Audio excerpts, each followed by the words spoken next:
Hi, I'm Tom. I thought I would make a quick video just to say hello, introduce myself, and talk about what it is I'm doing on the website. Some of you maybe know me already. You've gone sailing with me. Others have thought about it or been sailing with me out here in Newport Beach.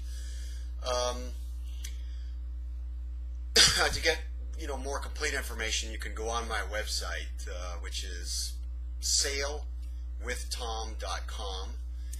And feel free to call me anytime, 949-266-6348. That's my cell number. And if you are interested and need to know more information, want to talk to me about any questions you might have, give me a call. I'm here in town until December. I leave December 1st and I come back in June, so the sailing season or the cruising season is from December to June. But my cell phone works in the Caribbean too, so you can call me even while I'm out there cruising around, no problem, or text me. Let me talk about a little bit about the boat, and you can see all this on the website, but I just wanted to make sure that it gets across that, because I'm proud of my boat. It's very well maintained. She's fast, she's comfortable, she's safe, but a couple of little features that I think are really important and a lot of cruising boats in the Caribbean don't have. One is that I used to have a 220 volt refrigerator like a lot of other boats, and no solar panels or wind generator. So like every other boat, I had to run the engine 2-3 hours a day to keep the refrigerator cold and to keep the batteries topped up.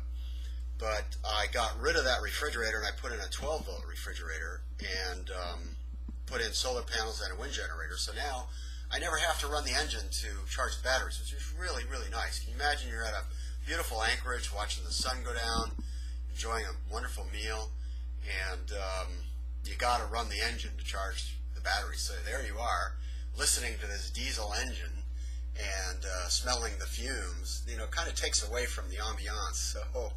So that's why I did that. Then the other thing is that I think is really important is, again, whether you're out in the cockpit just enjoying yourself, having a drink, listening to music, or having a meal, or whatever it is you're doing out there, enjoying the day. This Caribbean is beautiful weather, but you get squalls that come through, from time to time.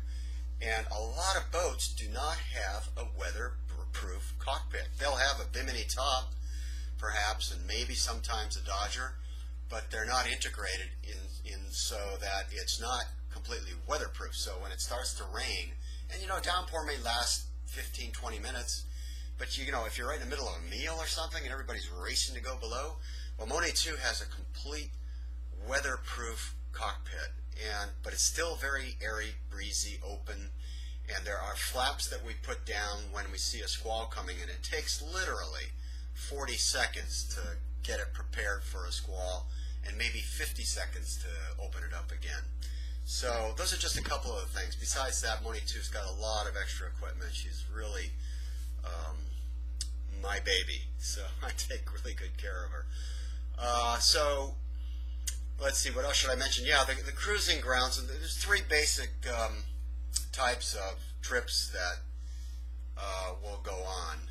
And one is most of the starting point this season it's St. Lucia and the British Virgin Islands. That's where the boat's going to be. It'll be in St. Lucia from December until mid-March, and then I've got a passage-making trip up to the British Virgin Islands, which I will post as well, because I do have 2 bunks available on that trip. So for anybody that wants the experience of passage-making in the Caribbean, it'd be about a 200-mile run. This would be a great trip for you. And you could get, when you're out there offshore, just off the Leeward, Windward Islands, you can get some pretty wild conditions. So it's a great experience. We'll do a lot of night sailing too on that trip. But the other trips are more like for cruisers. You just want to have a good time. You don't want to do a heck of a lot of sailing. Then it's, for starting from St. Lucia, there's 2 basic trips we can go on. One is to sail the coast of St. Lucia and add to that Martinique. That can be done in 7-8 days, maybe even 6 days, and you can see, do a lot, have a good time, and so on and so forth. The next trip that would originate from St. Lucia would be St. Lucia to the Grenadines, where we would probably make a couple of stops in St. Lucia on the way down, one stop on the way down, one stop on the way up, but spend 7-8 days down in the Grenadines, which are absolutely beautiful. Especially like the Tobago Keys, Petite St. Vincent, there's just, Palm Island, Union Island, Canawan, Meru. It's just really rustique.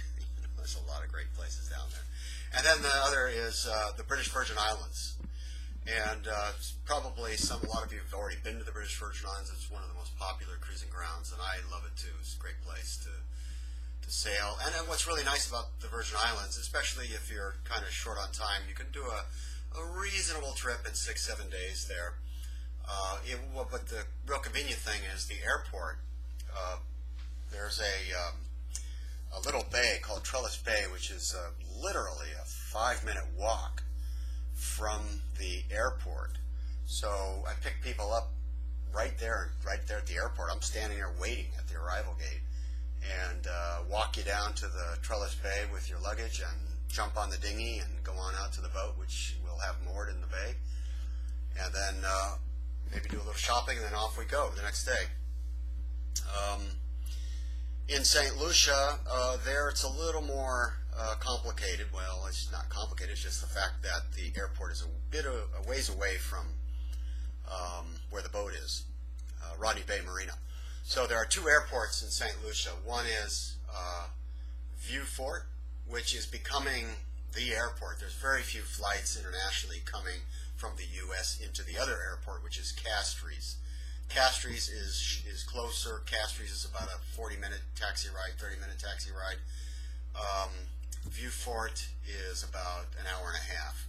But it's a nice ride. It's through rainforest and jungle and stuff like that. So it's not so bad. Also, I know a lot of taxi drivers. I have a couple in particular that I deal with. If you come into Vieux Fort, the guy's name is Ian. If you come into Castries, his name is Linus. So I've got my guys all lined up. So what have I forgotten? Oh, I've got one other trip. Or did I mention that already? The passage making. I think I might have mentioned it. Well, here we go. I'll mention it again. And that is from St. Lucia to the British Virgin Islands.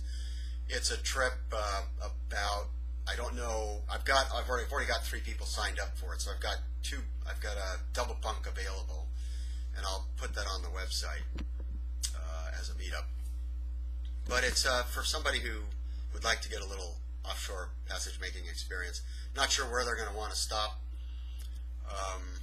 Maybe something like Guadeloupe, St. Bart's, or Anguilla, stuff like that. St. Martin, maybe. We'll, figure it out as we go and see what the weather's like at that time and do it that way. But it's for somebody who wants to get offshore experience, that kind of a trip is really good, because there's a really good chance that we'll have some, good weather. I mean, bad weather, if you want to get a little bit of rough weather experience. It's not unusual to get a 40-knot blow and 15, 20-foot seas.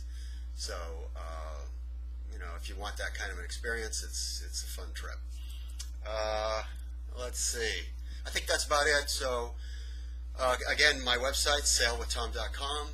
My cell phone, 949-266-6348. And also look on the website for the mixers that I'm planning. So, hope to see you on board.